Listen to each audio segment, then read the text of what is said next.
Hello and welcome to my channel, or welcome back to my channel. My name is Jay and this is a web of classic tales. If you're enjoying the videos, please like, subscribe, and share. If you want notifications every single time a new video is uploaded, please click on the little bell icon. Today we will continue reading Lewis Carroll's Through the Looking Glass. Of course, the first thing to do was to make a grand survey of the country she was going to travel through. It's something very like learning geography, thought Alice as she stood on tiptoe in hopes of being able to see a little further. Principal rivers. There are none. Principal mountains. I'm on the only one, but I don't think it's got any name.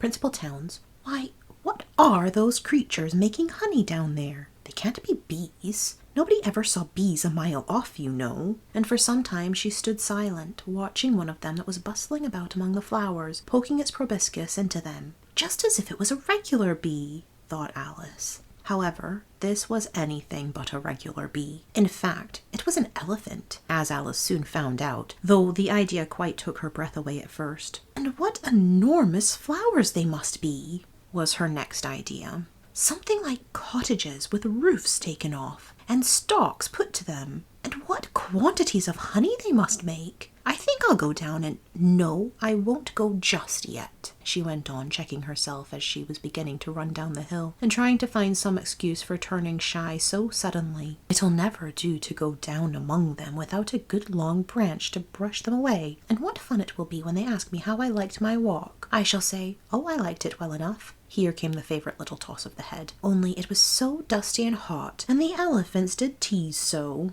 I think I'll go down the other way, she said after a pause, and perhaps I may visit the elephants later on. Besides, I do so want to get into the third square. So with this excuse she ran down the hill and jumped over the first of the 6 little brooks. Tickets, please, said the guard, putting his head in at the window. In a moment everybody was holding out a ticket. They were about the same size as the people, and quite seemed to fill the carriage. Now then, show your ticket, child, the guard went on, looking angrily at Alice. And a great many voices all said together, like the chorus of a song, thought Alice, "Don't keep him waiting, child. Why, his time is worth £1,000 a minute." "I'm afraid I haven't got one," Alice said in a frightened tone. "There wasn't a ticket office where I came from." And again the chorus of voices went on. "There wasn't room for one where she came from. The land there is worth £1,000 an inch." "Don't make excuses," said the guard. "You should have bought one from the engine driver." And once more the chorus of voices went on with, "The man that drives the engine, why the smoke alone is worth £1,000 a puff." Alice thought to herself, then there's no use in speaking.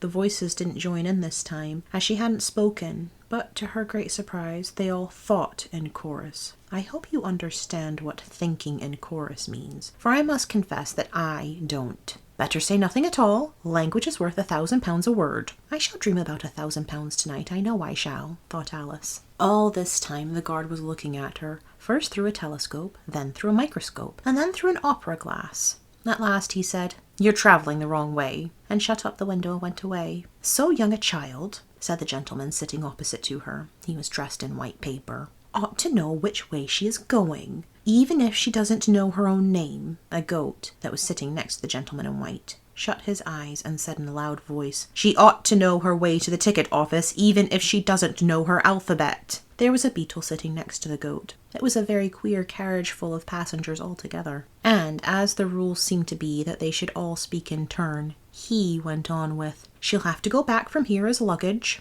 Alice couldn't see who was sitting beyond the beetle, but a hoarse voice spoke next. "Change engines," it said, and there it choked and was obliged to leave off. "It sounds like a horse," Alice thought to herself, and an extremely small voice close to her ear said, "You might make a joke on that. Something about horse and horse, you know." Then a very gentle voice in the distance said, "She must be labelled a lass with care, you know." And after that other voices went on. What a number of people there are in the carriage, thought Alice, saying, "She must go by post as she's got a head on her. She must be sent as a message by the telegraph. She must draw the train herself the rest of the way," and so on. But the gentleman dressed in white paper leaned forwards and whispered in her ear, "Never mind what they all say, my dear, but take a return ticket every time the train stops." "Indeed I shan't," Alice said rather impatiently. "I don't belong to this railway journey at all. I was in a wood just now, and I wish I could get back there." "You might make a joke on that," said the little voice close to her ear. "Something about, you would if you could, you know." "Don't tease so," said Alice, looking about in vain to see where the voice came from. "If you are so anxious to have a joke made, why don't you make one yourself?" The little voice sighed deeply. It was very unhappy, evidently, and Alice would have said something pitying to comfort it, if it would only sigh like other people, she thought. But this was such a wonderfully small sigh that she wouldn't have heard it at all if it hadn't come quite close to her ear.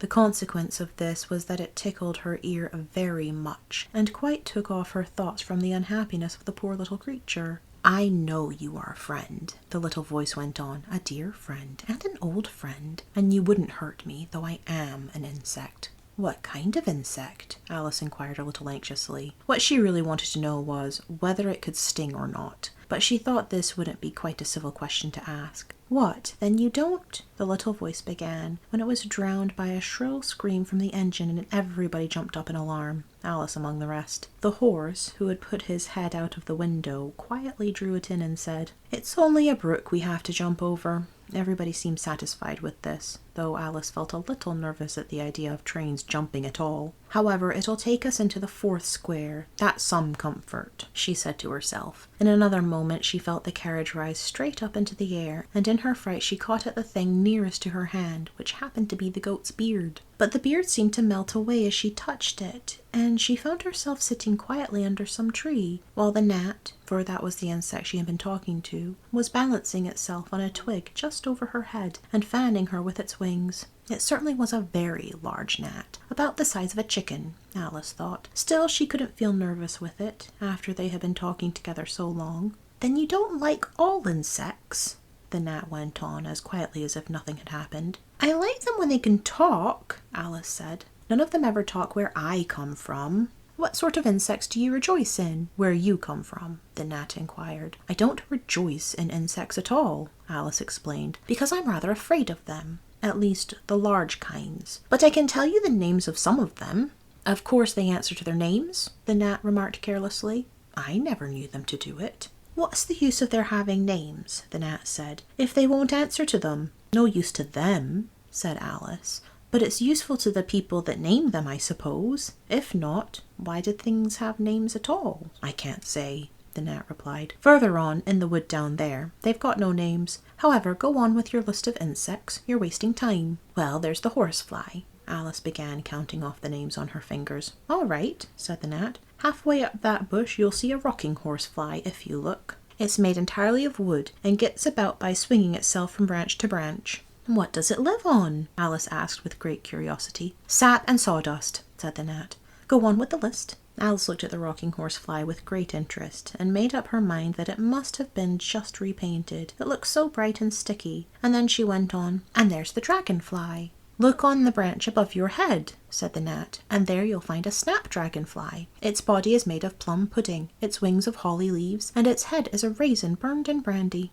"And what does it live on?" Alice asked as before. "Frumentary and mince pie," the gnat replied, "and it makes its nest in a Christmas box." "And then there's the butterfly," Alice went on after she had taken a good look at the insect with its head on fire, and had thought to herself, "I wonder if that's the reason insects are so fond of flying into candles, because they want to turn into snapdragonflies." "Crawling at your feet," said the gnat.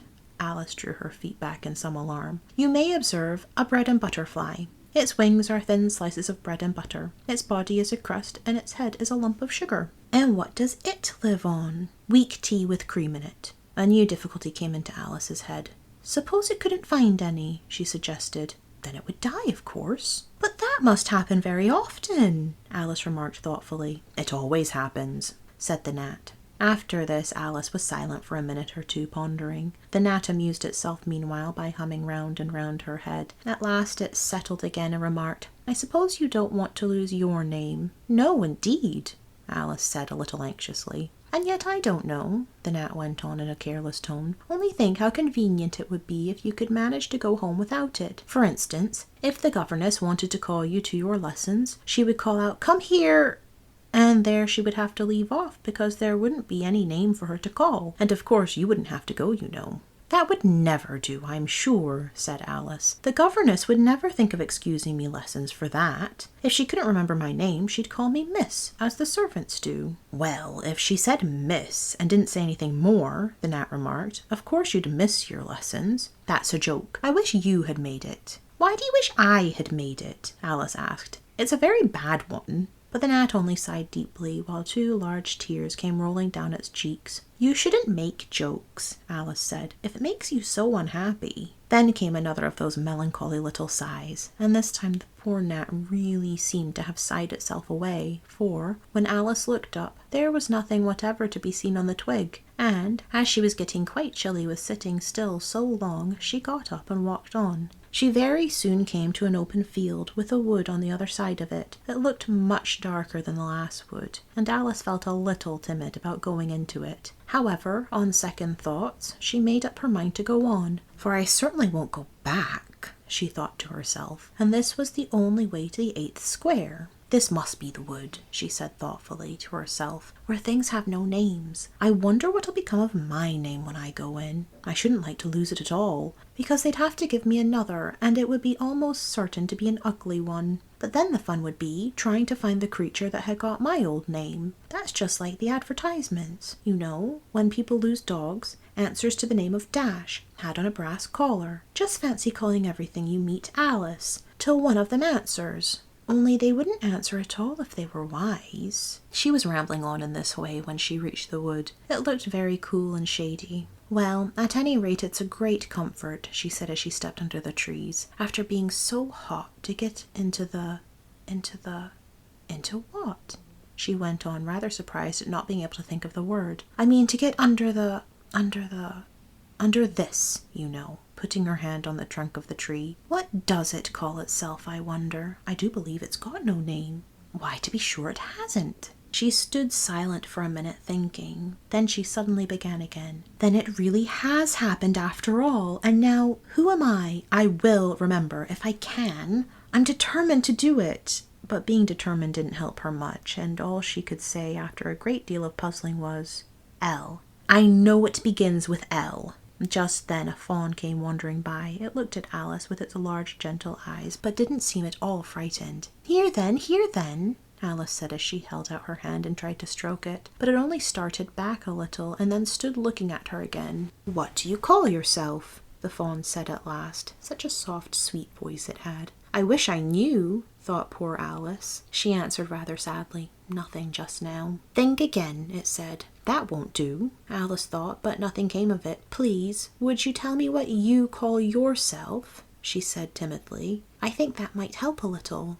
"I'll tell you, if you'll come a little further on," the fawn said. "I can't remember here." So they walked on together through the wood, Alice with her arms clasped lovingly around the soft neck of the fawn, till they came out into another open field, and here the fawn gave a sudden bound into the air and shook itself free from Alice's arms. "I'm a fawn!" it cried out in a voice of delight. "And dear me, you're a human child!" A sudden look of alarm came into its beautiful brown eyes, and in another moment it had darted away at full speed. Alice stood looking after it, almost ready to cry with vexation at having lost her dear little fellow travellers so suddenly. "However, I know my name now," she said. "That's some comfort. Alice. Alice. I won't forget it again. And now, which of these finger posts ought I to follow, I wonder?" It was not a very difficult question to answer, as there was only one road through the wood, and the 2 finger posts both pointed along it. "I'll settle it," Alice said to herself, "when the road divides and they point different ways." But this did not seem likely to happen. She went on and on, a long way, but wherever the road divided there were sure to be 2 finger posts pointing the same way, one marked "To Tweedledum's house," and the other "To the house of Tweedledee."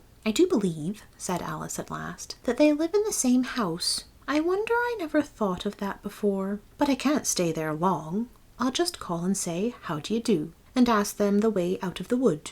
If I could only get to the 8th square before it gets dark." So she wandered on, talking to herself as she went, till, on turning a sharp corner, she came upon 2 fat little men, so suddenly that she could not help starting back. But in another moment she recovered herself, feeling sure that they must be... Thank you for listening. This has been Lewis Carroll's Through the Looking Glass. Chapter 3, I've been Jay. This has been a Web of Classic Tales. Please like, subscribe, and share. Click the bell icon for notifications. I hope you're having a fantastic day. Have a nice life, and I'll see you next time.